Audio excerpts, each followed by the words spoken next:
पार्ल्यावरून आलेले रुपाली स्वतःच्या बाच्यासाठी MT-15 घ्यायला. विचारूया त्यांचा अंबिका मोटर सोबतचा अनुभव कसा होता.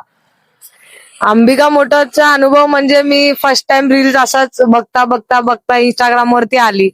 तर मी 2-3 गाड्या अशा बघितल्या ज्या मला आवडतात, तर भरपूर आवडत होत्या. मग हा भाचा गावान त्यांनी फोन केला की मला अशी अशी गाडी पाहिजे. तर मी काकांशी कॉन्टॅक्ट केलं की काका भेटेल का. तर बोलले का नाही भेटणार, ये. मी जॉबवरून मॉर्निंग करून प्लस मी तिथून घरून म्हणजे 7 वाजता घरून निघून इथे मी 7:30-8 वाजता पोहोचली. तरी पण काकांना मी सांगितलं काका नाही मला आजच्याच गाडी घेऊन जायचे.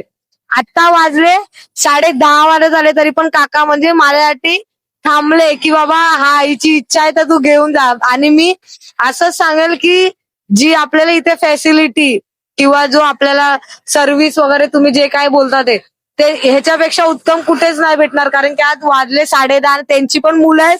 त्यांची पण मुलं घरी म्हणजे वाट बघतात की काका पप्पा कधी येतील जेवायला कधी येतील. पण ते माझ्यासाठी थांबले. आणि काका खरंच नवीन वर्षाच्या पण तुम्हाला हार्दिक हार्दिक शुभेच्छा. असं सगळ्यांना सहकार्य करत राहा. धन्यवाद.